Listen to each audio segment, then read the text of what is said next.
Los docentes en formación: Alcántara García Fanny, Barragán Soto Fernanda, Becerra Rojas Miriam, Blancas Quirós Marisol, Calderón Alvarado Keren, Cortés Vázquez Jacqueline y de la Torre Cervantes Daniel, de la Licenciatura en Educación Primaria, presentan una cápsula histórica derivada del curso Estrategias para la Enseñanza de la Historia, a cargo de la profesora Norma Mónica Arbizu Hernández. Dicha cápsula histórica lleva por tema Movimiento Zapatista de 1994. El Ejército Zapatista de Liberación Nacional es una organización mexicana que lucha contra la pobreza y la exclusión de los indígenas y campesinos del país, pero principalmente de Chiapas. El movimiento zapatista nació en 1994, con la sublevación del Ejército Zapatista de Liberación Nacional, y desde entonces se ha configurado como un movimiento social y político que pretendía hacer frente a las políticas del neoliberalismo. 1994. El 1 de enero, dirigido por el subcomandante Marcos, el Ejército Zapatista de Liberación Nacional ocupa las principales ciudades del estado de Chiapas, con excepción de la capital, Tuxtla Gutiérrez. 12 de enero. Cese del fuego unilateral del gobierno mexicano. 21 de febrero. Comienzo de las negociaciones de la paz en San Cristóbal de las Casas. Agosto. Durante la Convención Nacional Democrática del Ejército Zapatista de Liberación Nacional, propone la constitución de un movimiento de liberación nacional. 1995, 15 de enero. El Ejército Zapatista de Liberación Nacional anuncia un cese del fuego unilateral e indefinido. 9 de febrero. Despliegue de miles de soldados del Ejército Federal en la zona rebelde. 1996. 16 de febrero. Firma de los acuerdos de San Andrés Larrainzar sobre los derechos indígenas. 27 de julio. Encuentro Intercontinental por la Humanidad y contra el Liberalismo, denominado Primer Encuentro Intergaláctico. 1997, 22 de diciembre.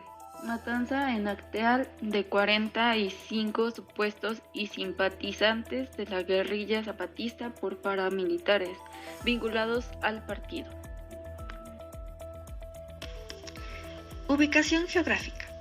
En un principio, establece en la selva Lacandona, en Chiapas, una zona de muy difícil acceso donde no llega el gobierno ni tampoco los indígenas de las comunidades. Allí fundan el Ejército Zapatista de Liberación Nacional, por sus iniciales EZLN, en noviembre de 1983 en un campamento al que llaman La Pesadilla.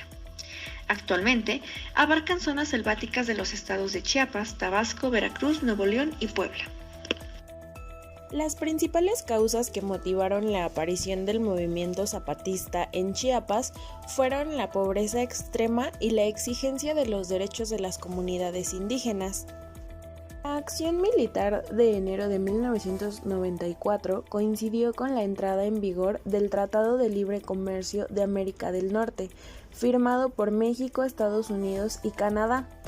Más tarde declararon los integrantes del Ejército Zapatista de Liberación Nacional que era su manera de decir aún estamos aquí en mitad de la globalización. Con la firma de este acuerdo comercial, los indígenas de Chiapas, México, en consecuencia, perderían los derechos de sus tierras. Esto provocaría en sus comunidades aún más pobreza de la que ya sufrieron y la posibilidad de dejarlos sin ningún tipo de empleo. Ellos se unieron y se rebelaron. Los sublevados, tapados con pasamontañas, comenzaron un levantamiento e intentaron tomar 7 cabeceras municipales por pocas horas, como San Cristóbal de las Casas, Altamirano, Las Margaritas, Ocosingo, Chanal, etc. Y algunas otras como Ocosingo por 2 días. En San Cristóbal de las Casas, el 1 de enero de 1994, los rebeldes entraron a la cabecera municipal, mientras Ocosingo fue sitiada por neozapatistas desde las 6 de la mañana, siguiendo el mismo procedimiento que en San Cristóbal de las Casas, en donde los zapatistas lanzan un comunicado. Los neozapatistas declaran oficialmente la guerra al gobierno de México y anuncian sus planes de dirigirse hacia la capital. En los combates, el Ejército Zapatista de Liberación Nacional toma como prisionero de guerra a un exgobernador de Chiapas, el general Absalón Castellanos Domínguez. Al dejar la ciudad y dirigirse al cuartel de Rancho Nuevo, comienza un enfrentamiento que termina en el repliegue de las fuerzas rebeldes. Las consecuencias destacadas del movimiento zapatista son desalojos, presencia de grupos paramilitares, enfrentamientos por motivos políticos o religiosos con saldo de heridos y muertos, acciones judiciales inoportunas, violencia rural, y lo más destacado fue que en Chiapas se expulsó por lo menos a 64 ciudadanos extranjeros en aplicación del artículo 33 de la Constitución mexicana. Desarrollo. En el levantamiento de 1994 en Chiapas, el EZLN exigía la reivindicación de la propiedad sobre las tierras arrebatadas a las comunidades indígenas, un mejor reparto de la riqueza y la participación de las diferentes etnias tanto en la organización del Estado como del país.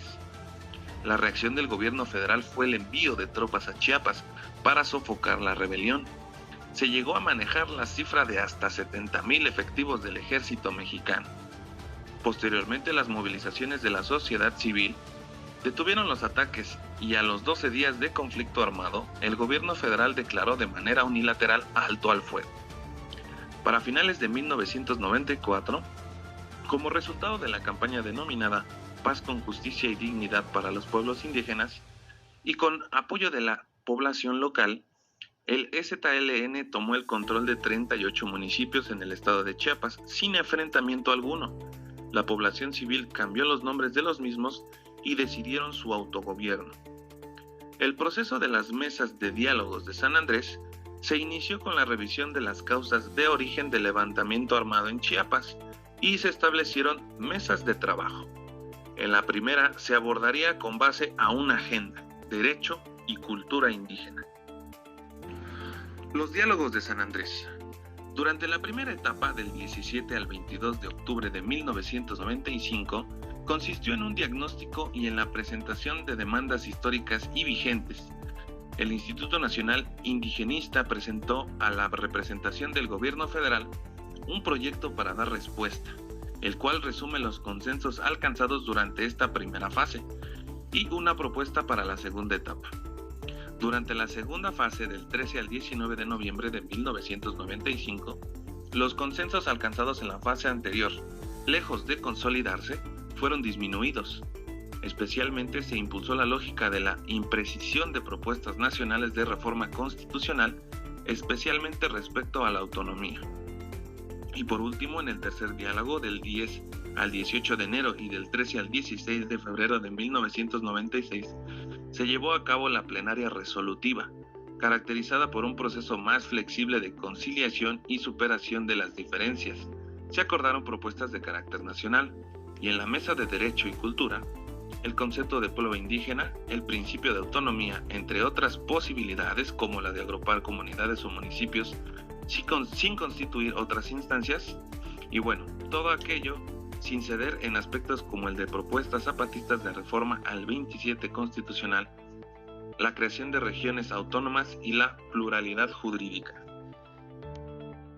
Posteriormente, en el gobierno de Zedillo, las conversaciones entre el EZLN y el gobierno federal terminaron con la firma en febrero de 1996 en los acuerdos de San Andrés sobre el derecho y cultura indígena, que comprometían al Estado a reconocer a los pueblos indígenas constitucionalmente y que estos gozaran de autonomía. A poco tiempo de firmados los acuerdos de San Andrés fueron desconocidos por el presidente Ernesto Zedillo. Se acentuó una política de cerco y asedio que, organizada por el gobierno federal y local con el apoyo de los terratenientes y ganaderos, llevaron actos de violencia y acosos militares. Sin embargo, prevaleció el ánimo por la conciliación y la paz que permitió en varias ocasiones encuentros de diálogo. Por último, la COCOPA, a la cual se le encomendó redactar una propuesta de reforma constitucional que recogiera los principales consensos establecidos en los acuerdos de San Andrés, presentó a las partes su iniciativa en noviembre de 1996. El EZLN aceptó la propuesta. El presidente, aunque en un principio la aceptó, no tardó en planear modificaciones que cambian de manera sustantiva la propuesta sin reconocer los derechos a los pueblos indios y sin reconocer ningún compromiso. Gobierno de Vicente Fox.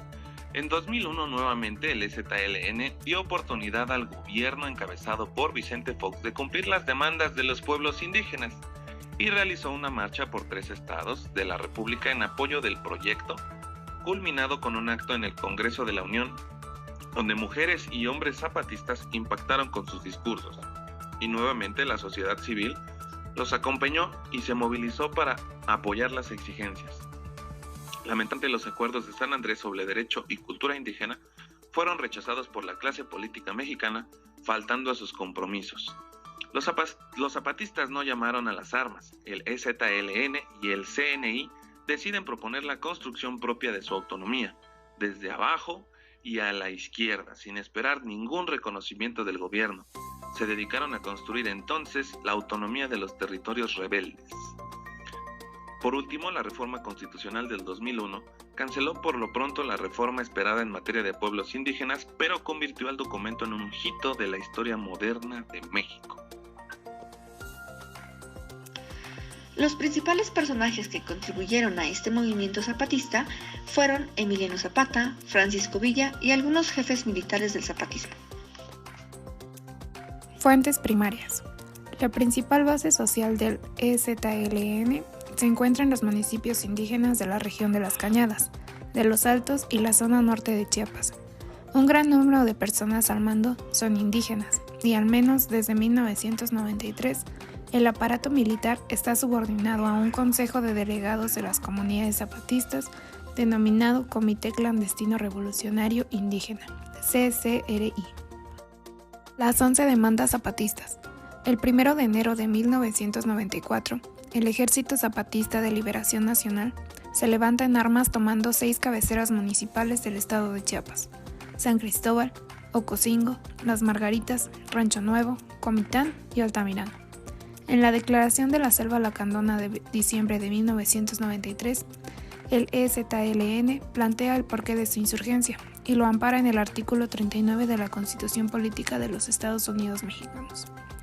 Y es en esta declaración en donde el EZLN da a conocer sus 11 demandas básicas.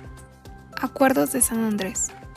Las conversaciones entre el EZLN y el gobierno federal terminaron con la firma en febrero de 1996 de los Acuerdos de San Andrés sobre el derecho y cultura indígena, que comprometían al Estado a reconocer a los pueblos indígenas constitucionalmente y que estos gozaran de autonomía. Alianza. El EZLN aceptó la propuesta. El presidente, aunque en un principio no aceptó, tardó en plantear modificaciones que cambiaban de manera sustantiva la propuesta, sin reconocer derechos a los pueblos indios y sin reconocer ningún compromiso. El proceso de paz se empantanó. Sincronía es la coincidencia en el tiempo de 2 o más hechos, fenómenos o circunstancias, especialmente cuando el ritmo de uno es adecuado al de otro. Durante el año de 1994 hubo 3 hechos que coincidieron con el movimiento zapatista, los cuales fueron: el 17 de junio se inaugura la 15ª edición de la Copa Mundial de Fútbol de 1994 por primera vez en Estados Unidos. Estados Unidos fue elegido como sede del Mundial por primera vez en la historia, debido al desarrollo económico y a la infraestructura de dicho país. El evento tuvo un gran éxito, marcando cifras históricas de asistencia de público y recaudación financiera.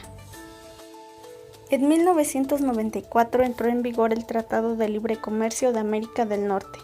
El Tratado de Libre Comercio fue un proyecto auspiciado por Bush que el presidente electo Bill Clinton discutió fuertemente en su campaña electoral, porque estimaba que no había sido suficientemente defendidos los intereses norteamericanos en materia laboral y de medio ambiente.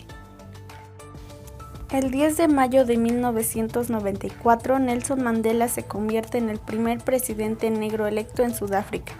Esta votación supuso el fin de 342 años de dominio blanco y a 46 de régimen de discriminación racial. Mandela, de 75 años, fue recibido en el Parlamento sudafricano con aplausos por parte de los 400 diputados. Empatía.